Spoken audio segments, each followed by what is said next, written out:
যে আমরা এখন রয়েছি নরসিংদীর ১০০ শয্যা বিশিষ্ট জেলা হাসপাতালে। এই হাসপাতালে কিন্তু গরমজনিত যে রোগীর সংখ্যা সেটি কিন্তু আমরা দেখতেই পারছি যে বাড়ছে।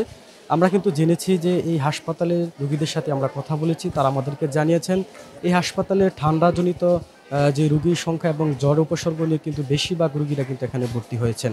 সেই সাথে কিন্তু আপনাদেরকে আমি আরও কিছু বিষয় জানিয়ে রাখতে চাই যে এই হাসপাতালের ধারণ ক্ষমতা কিন্তু ১০০ শয্যা বিশিষ্ট। সেই সাথে কিন্তু এখানে ২০০ কিংবা ২৫০তেও কিন্তু রোগীর সংখ্যা চলে যাচ্ছে। যার ফলে কিন্তু এই হাসপাতালের যে চিকিৎসার সেবা খাতে যে বিঘ্নতা সেটি কিন্তু আমরা দেখতে পাচ্ছি।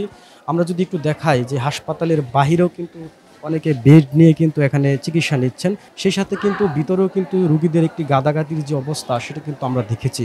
এই হাসপাতালের যে ধারণ ক্ষমতা তার চেয়ে বেশি হওয়ার কারণে কিন্তু সেইভাবে সেবাটা পাচ্ছে না বলে আমাদেরকে জানিয়েছেন। সেই সাথে জানিয়ে রাখতে চাই যে নতুন যে নবনির্মিত যে ২৫০ শয্যা বিশিষ্ট ভবন রয়েছে সেটিও কিন্তু উদ্বোধন এখনো পর্যন্ত হয়নি বা সেখানে কার্যক্রম এখনো শুরু হয়নি। তারা বলছেন লোকবল সংকট সহ নানা জটিলতায় কিন্তু এখনো পর্যন্ত এই ২৫০ শয্যা বিশিষ্ট জেলা হাসপাতাল নবনির্মিত হয়েছে ১০০ শয্যার বিপরীতে। সেখানে কিন্তু তারা উঠতে পারছেন না। সেই সাথে আমরা কথা বলেছি তত্ত্বাবধায়কের সাথে, তিনি আমাদেরকে জানিয়েছেন যে এই হাসপাতালে ঠান্ডাজনিত রোগীর পাশাপাশি কিন্তু ডেঙ্গুর সংখ্যাও কিন্তু বেড়েছে বলে আমাদেরকে জানিয়েছেন। তবে অনেকে চিকিৎসা নিয়ে সুস্থ হয়েছেন সেটিও আমরা জেনেছি। তবে আরও কিছু বিষয় জানিয়ে রাখতে চাই, যারা ঠান্ডা এবং জ্বরে ভুগছেন তারা আমাদেরকে বলছেন যে তারা আসলে কি ঠান্ডা এবং জ্বরে আক্রান্ত হয়েছেন কিনা বা করোনায় আক্রান্ত হয়েছেন সেটি কিন্তু তারা বলতে পারছে না। তার কারণ হচ্ছে এইখানে কিন্তু যে করোনার পরীক্ষার জন্য যে ইকুইপমেন্টস দরকার সেটি কিন্তু এই হাসপাতালে নেই। এমনকি যে আইসোলেশন দরকার সেটিও কিন্তু নেই। যার কারণে কিন্তু এখনো পর্যন্ত এখানে কোভিড টেস্টের যে পরীক্ষা সেটি কিন্তু এখনো শুরু হয়নি। সেই সাথে কিন্তু আদৌ কিন্তু তারা বুঝতে পারছেন না যে আসলে করোনা হয়েছে কিনা।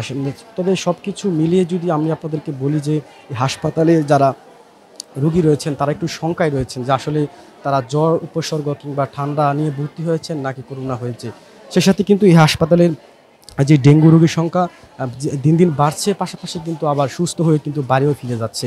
সেই সাথে এই হাসপাতালের যে রোগী রয়েছে তারা কিন্তু আমাদেরকে বলছেন যে ভিতরের যে অবস্থা, রোগীর চাপ বাড়ার কারণে কিন্তু তারা একটু অস্বস্তি বোধ করছে। এবং কি আমি কিছু বিষয় বলতে চাই যে এই হাসপাতালের যে প্রতিনিয়ত যেভাবে যে রোগীর সংখ্যা বাড়ছে সেভাবে কিন্তু আসলে সেবাটা নিশ্চিত হচ্ছে না। সেই সাথে করোনার যে পরীক্ষা সেটি কিন্তু এখনও এই হাসপাতালে শুরু হয়নি। যার ফলে কিন্তু আমরা বলতে পারছি না আসলে নরসিংদী জেলাতে কতজন করোনা আক্রান্ত হয়েছে বা তার আপডেট কী। এই ছিল নরসিংদী থেকে আমার কাছে সর্বশেষ।